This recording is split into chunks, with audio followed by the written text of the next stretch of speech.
Funding for this edition of State of Affairs with Steve Adubato has been provided by Holy Name. This place is different. Valley Bank. NJM Insurance Group, serving New Jersey's drivers, homeowners, and business owners for more than 100 years. Berkeley College, celebrating more than 90 years of preparing students for lifelong careers. Operating Engineers, Local 825. Fedway Associates, Inc. PSE&G, committed to providing safe, reliable energy now and in the future. IBEW Local 102, lighting the path, leading the way. And by Community Food Bank of New Jersey. Promotional support provided by NJ.com, keeping communities informed and connected. And by ROINJ, informing and connecting businesses in New Jersey.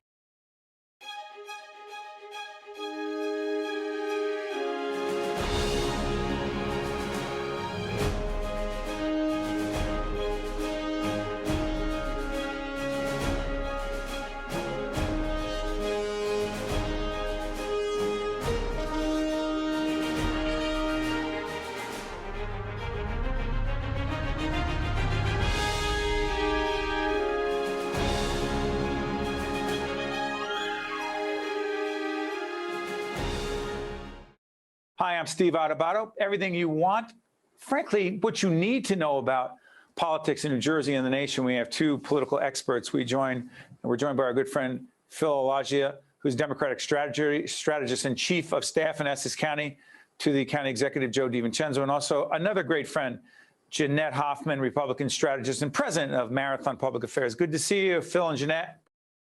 Good to see you. Thanks, Steve. Thanks for having us. We don't do politics per se. We don't do partisan politics. We don't do what's going on every day. So we're taping at the end of September, being seen later. There's a gubernatorial election. The incumbent, Phil Murphy, the Republican challenger, Jack Ciattarelli. Someone's going to win. Jeanette, what will be the most significant issues whoever wins for governor from a policy perspective that he will face? Well, we're still in a pandemic, Steve, and I think that's largely defined Governor Murphy's term and how he's handled it. And that's some of the issues that Jack Ciattarelli, the challengers, raise, is how Governor Murphy's dealt with the pandemic. According to Jack Ciattarelli, he could have done better. Some of the issues that he talks about is, 1/3 of small businesses in New Jersey have closed. So that's an issue that we've been hearing on the campaign trail. Taxes, the economy, always important issues for New Jersey. We are one of the most expensive states to live in. Jack Ciattarelli is saying Phil Murphy's not your candidate because Phil Murphy himself has said, if you care about taxes, we're not your state. So, that's an issue that we're always going to deal with here in New Jersey, the cost of doing living, property taxes. Whole range of other issues. By the way, if this is seen before November the 2nd, check out our two in-depth half-hour interviews, one with Governor Murphy, the other one with Jack Ciattarelli. Phil, you're in government, but you're also in politics, as you will. What do you believe, beyond COVID and dealing with it, will be the major issues facing our next governor, be the incumbent or the challenger? I think it has to be, you say in spite of COVID or except for COVID, but is it only COVID, Phil? Once we get past COVID and this whole thing, I think we're going to have to dig out of financial situations, how we do schooling, how we run our government, what businesses do. Are they going to come back and have, small businesses are closing around the country and not in New Jersey. And we do lead our peer states, New York, New Jersey, New York, Delaware, Pennsylvania, in how we handle the COVID response. But we're going to have to financially figure out how we get what the new normal is. I don't think we're ever going to get back to where we are. I don't think companies are going to have people come into the office 5 days a week, and that impacts the people who are doing selling coffee downstairs in the offices. So I think the next governor, who will be Phil Murphy, will be responsible for the economic impact of getting out of this. All right, so both of you, one Democrat, one Republican, but neither of you is seen as extremist, if you will, right? People can decide what that means.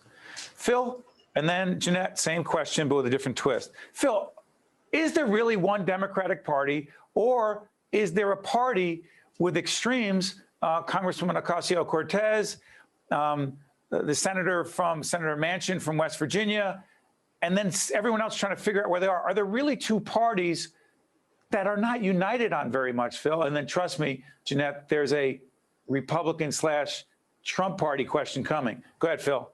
Trump, Tea Party. I think that's what's great about the Democratic Party is we have an inclusive, all-inclusive tent. We have moderates, we have very liberal Democrats, and we come together and try to put the best Democratic platform forward. Do you come together, Phil? Do you really come together, the Democrats? Listen, we don't know what's going to happen in Washington as we speak, but do you really believe Democrats of all stripes are coming together as opposed to fighting with each other constantly? I think that's the problem with both parties, right? Do you think the moderate Republicans are going to come together with the Trump Tea Party Republicans? It's an issue that's facing. I mean, some people say 10, 15, 20 years from now, will we have three parties? Will we have a far left party, a far right party, and a moderate party? And then Jeanette and I may be in the same party at that point. Phil, Jeanette, Phil makes a great point. The Democrats have this very large tent with a lot of debate and discussion and, frankly, disagreement. But the Republicans, in spite of what Phil Alagia just said, do you really have diversity in your party? Or with the Liz Cheney, I apologize, Congresswoman Cheney and so many others who are not even going to run again because they're moderates. Phil says they're moderate Republicans. They're like, there's no place for us in your party. Is there really a place in the Republican Party for someone like you, Jeanette, who's a moderate? Not a Trump. I'm not going anywhere. Okay, I think we need more moderates in the Republican Party. And I think, frankly, Joe Biden is the best thing to happen to the Republican Party. If you look what's going on in Washington, the higher taxes, people don't like what's happening with this Democratic Party on the Republican side. And I think that's kind of rallying the Republican base. Look, as a Republican, a lifelong Republican, I don't like to see, some of the things that happen in my party with the Trump rhetoric. And I think there's a lot of Republicans like me who, are disappointed in that. But, I'm not going anywhere. I know a lot of Republicans like me who aren't going anywhere. And I'll go back at Phil. Look, there's moderates like Josh Gottheimer who feel like there's no room for them in the Democratic members of Party. Congress.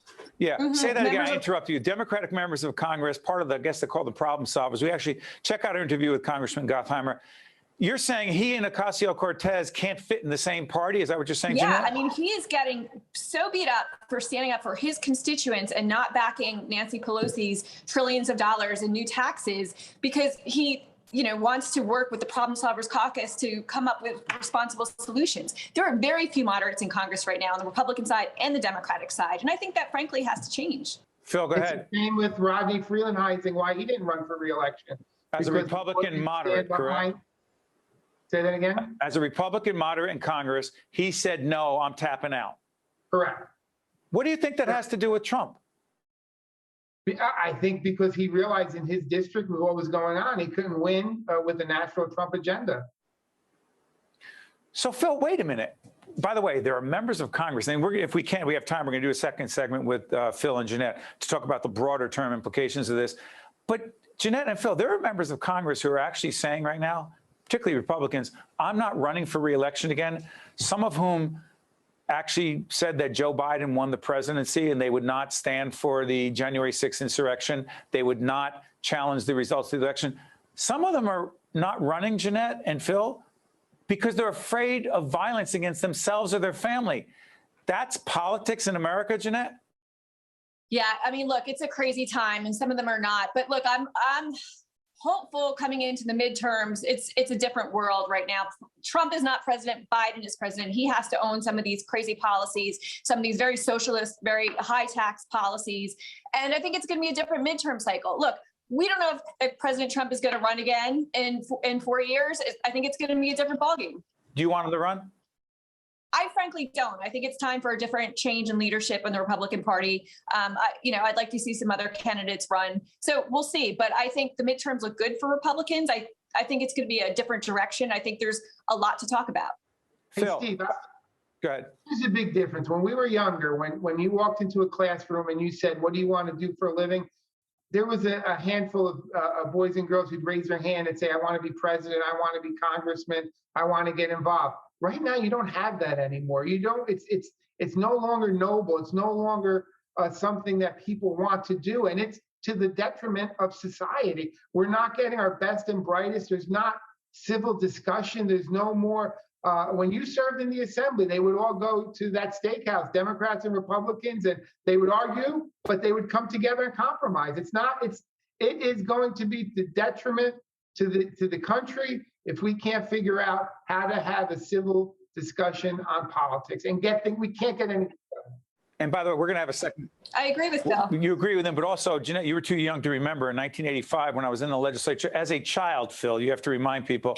It was Pete Lorenzo's in Trenton. I was on the state finance committee, the Assembly Finance Committee, Democrats, Republicans. We'd agree, disagree, fight, debate, argue, then go to Lorenzo's at night to have dinner together and actually socialize and become friendly with each other.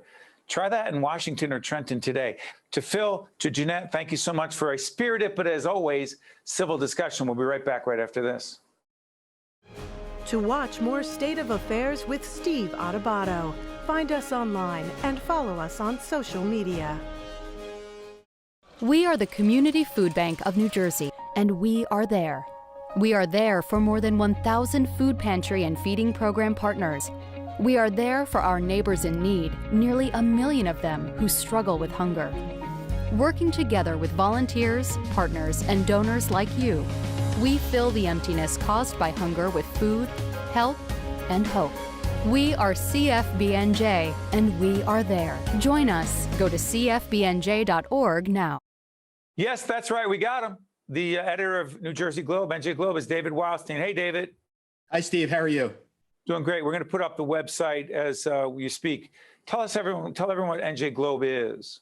The New Jersey Globe concentrates exclusively on political campaigns and government in the state of New Jersey, and we do a laser focus just on that one area.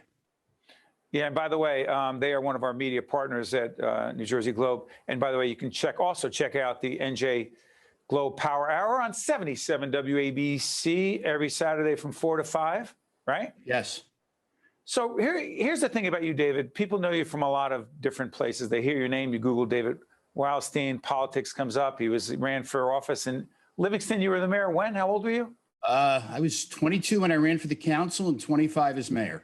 That was right. A very, very long time ago. 37 years ago I ran. Absolutely. You also look up at the Port Authority, Bridgegate. It will all come up. It does. But beyond that, David is an encyclopedia of New Jersey politics and government. As a kid, you were like 12 years old, you got involved in some New Jersey Senate race. Where's your obsession for politics come into your life? Well, it started very early. I met a state senator campaigning outside a ShopRite in Livingston. I was 12 years old. I thought it seemed pretty, like a lot of fun. And so I worked on his campaign. And after he won, he gave me a job on his Senate staff. He paid me $100 a year to file bills. And he used to take me to Trenton. His name was Jim Walwork. He was from Essex County. And he would take me to Trenton, or if he couldn't take me, Tom Kane or Jane Bergio would give me a ride. And so I was a nerd. I cut middle school to go to Trenton and sit in the caucuses and on the floor and learn about the process. And I have loved it ever since. And by the way, the New Jersey Globe has been incredibly helpful to us in some of our programming where we look for historical photos, archival footage. David and his team, I should say David has, I don't know where he has it, a library somewhere. David, let me ask you this. Politics for years, you and I were kids. I was in the legislature running at 25. You were the mayor at 25 in Livingston. Obviously, our lives changed dramatically. But how much has politics in New Jersey changed dramatically in those years? Well, we look at it's changed. It's incredible how much it's changed because the civility between the two parties, despite disagreements, that's pretty much gone. And, not just among elected officials, but among voters too, who take their politics more personally. I mean, I remember being a young councilman. You were a young assemblyman, and you and I would go out to lunch, and we didn't agree on every issue, but we could talk these ideas through. And I miss that. I miss that back and forth exchange that I think made government better by being able to hear somebody else's differences. Do you think given the 2020 election, given January 6th, given people's vitriolic rhetoric around the vaccine and Biden's not going to tell me what to do, blah, blah, blah, the whole bit, do you think there's realistic chance that we could ever, if not get back to where we were with civility, but get to a much better place, David?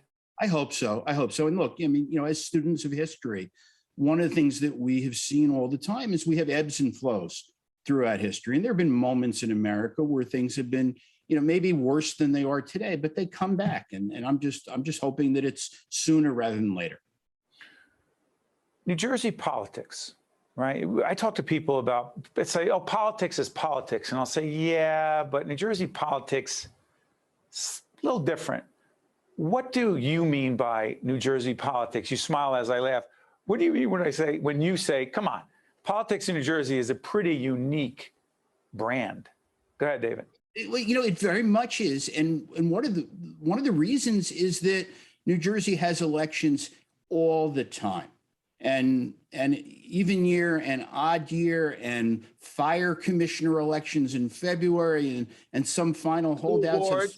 School board in April, and some towns have their elections in May, and you get to the primary, and the cycle never stops. It's sort of, imagine being able to follow a sport, but there's no off season. You just got to go all the time, and you go from the World Series to spring training the next day. And that's how it is. And that's one of the things I love about it. And I love how every part of the state is completely different. If you've seen one county, you've seen one county. Everything is different, but somehow they all come together. By the way, help people understand, we're a media organization, an independent, not-for-profit media organization that has to raise money constantly to be on the air with our partners in public broadcasting and other folks that we deal with, other platforms. Your model, if you will, for what you do, how much of it is the advertising? Because we have to get, they're not sponsors, they're underwriters. Long story short is, how the heck do you run your business? Because it'd be great if you could just do the work, but that's not enough. It would. And when I first started doing this, I didn't take any advertising at all. It just started as a hobby, and that was 21 years ago. But now it's all advertising based. And there, as you know, a big discussion in the media about paywalls and whether everybody should have access to the same amount of news, or whether there's premium stories that if you want to read it, you have to pay a little bit more. Or if you want to get those sites. By the way, the caucus, go on our site, steveadubato.org. No paywall, all free. There it is. I'm sorry. Go ahead, David. No, and the New Jersey Globe's the same way. We made a decision not to do a paywall, and we're a small company. It's me. I have a reporter, Joey Fox, and we have Kevin Sanders that runs the business side, and we have set up a wall. So I don't see who the advertisers are on this site until they advertise, until I see the ad up. But it's hard, and there's balances all the time between the revenue side. Anybody who pretends that that people who are in the media are doing it as volunteers because we believe in it, unfortunately, it's not true. I mean, I wish it were the days of Benjamin Franklin, where he had his own little printing press and would stand outside in the corner and give out, sheets of his newspaper, but it's not. So what you have are enormous media conglomerates and they're for-profit business. And sometimes I criticize them, and sometimes I will criticize newspapers or other mediums for how they're covering the news. But I do understand that's their right. They got to keep the lights on. And the Caucus Educational Corporation and our partners in public broadcasting have to keep the lights on, the cameras going, the team working. And frankly, half of our time plus is spent on the business side, just the way it is. Because no money, no mission. You ever hear of that one, David? I have, yeah. No money. Hey, listen, check out NJ Globe. You see New Jersey Globe, put it up there. Check out their site. I'll be actually joining David for the NJ Globe Power Hour on WABC, 77 WABC from 4 to 5. We'll be doing a special on the governor's race. This will be seen after as well. Hey, David, I want to thank you for the work you do every day. We appreciate it. Thank you, Steve. Thanks for having me on. You got it. I'm Steve Adubato. That's David Wildstein. We'll be right back. To watch more State of Affairs with Steve Adubato, find us online and follow us on social media. Data shows that many patients have avoided seeking critical health care in the wake of COVID-19, but delaying medical care can have serious consequences. Holy Name Medical Center was the first hospital in North Jersey to conduct a deep, rigorous cleaning of our facilities using manual disinfection, electrostatic sanitizing mist, and UVC lighting. At Holy Name, we're clean, we're open, and we're safe for all your healthcare needs. We're now joined by Katie Brennan. Her Chiron may say former campaign volunteer for Phil Murphy for governor, but you know Katie's name, you know her likeness. She's been out there publicly fighting on behalf of victims of sexual harassment, sexual abuse, sexual violence. She went public in late 2018 when she accused Al Alvarez, who was a Murphy campaign aide, of raping her after a campaign gathering in 2017 when she was a volunteer. Katie, beyond all the publicity, beyond the case, beyond the fact that $600,000 of that settlement that was reached with you donated to what organization and why? Let's get that out of the way first. Sure. It's the Waterfront Project. You can visit them at thewaterfrontproject.org. They are a nonprofit organization that I'm on the board of here in Hudson County. They provide legal services as well as housing counseling to low-income people around Hudson County.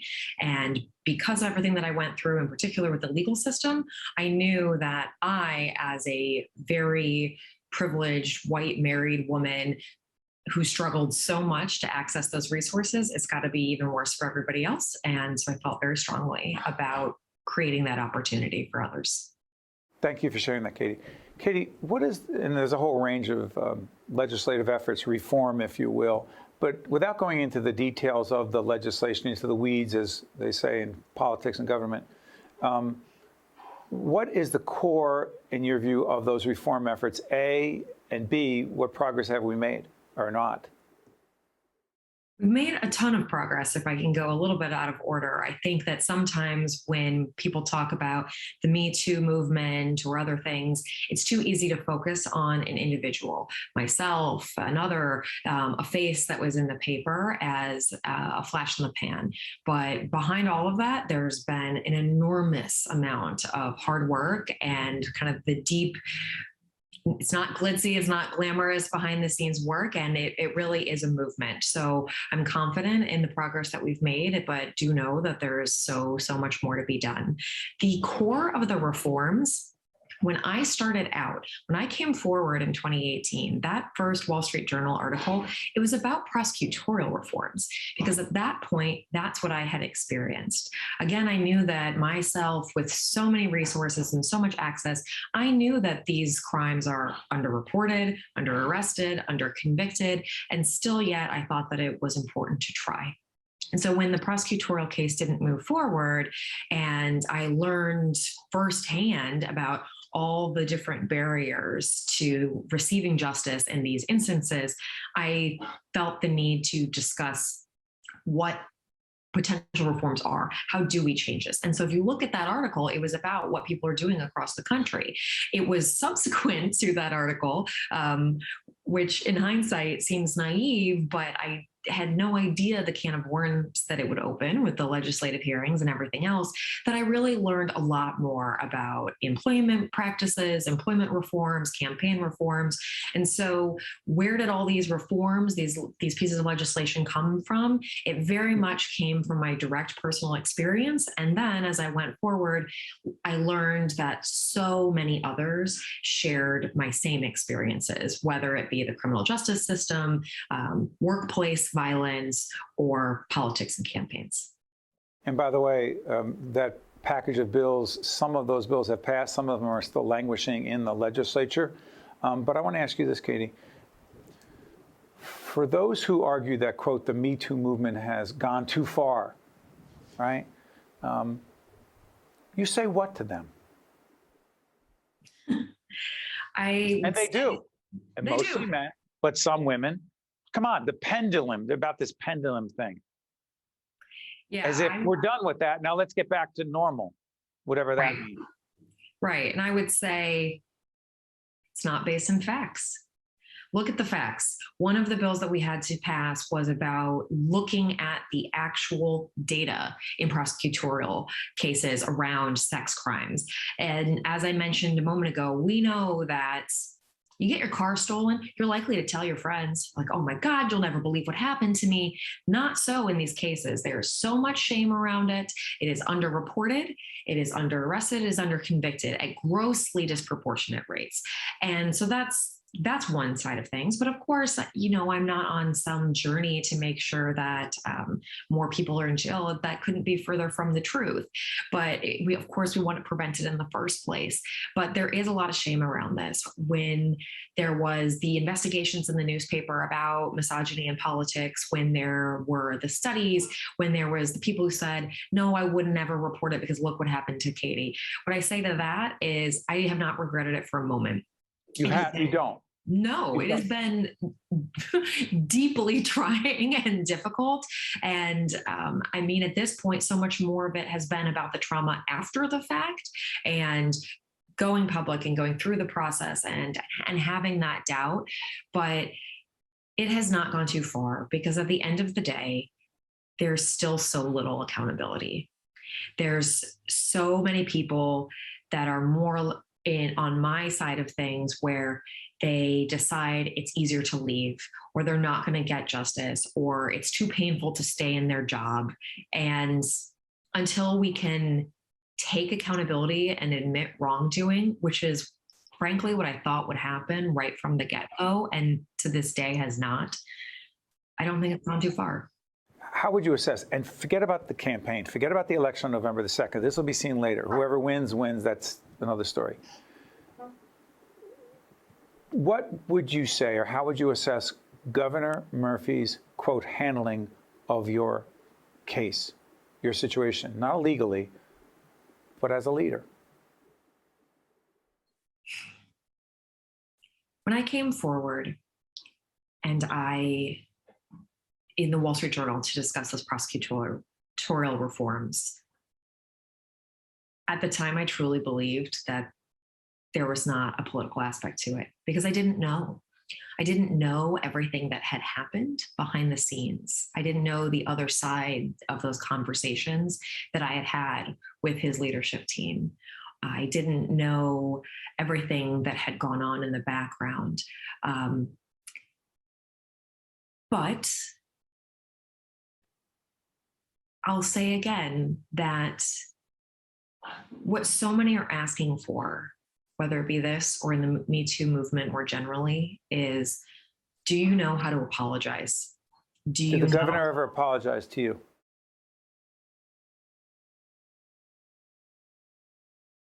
If you're not holding your own team accountable, if you are not recognizing that the folks around you may or may not represent the state of New Jersey, or that they can't say, this is where I failed and we're going to do more, then I don't know that you have apologized. Katie, we thank you not only for being with us, but way more importantly for the work that you were doing with so many others. The work continues. Your voice is important. And we wish you and your family all the best. And thank you for joining us on Public Broadcasting. Thank you, Steve. I'm Steve Adubato. That is Katie Brennan. And we appreciate you watching us. And we'll see you next time. Thank you. State of Affairs with Steve Adubato is a production of the Caucus Educational Corporation. Funding has been provided by Holy Name, Valley Bank, NJM Insurance Group, Berkeley College, Operating Engineers, Local 825, Fedway Associates, Inc., PSE&G, IBEW Local 102, and by Community Food Bank of New Jersey. Promotional support provided by NJ.com and by ROINJ. We are the Community Food Bank of New Jersey, and we are there. We are there for more than 1,000 food pantry and feeding program partners. We are there for our neighbors in need, nearly 1 million of them who struggle with hunger. Working together with volunteers, partners, and donors like you, we fill the emptiness caused by hunger with food, help, and hope.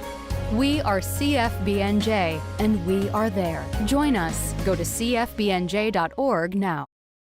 Data shows that many patients have avoided seeking critical health care in the wake of COVID-19, but delaying medical care can have serious consequences.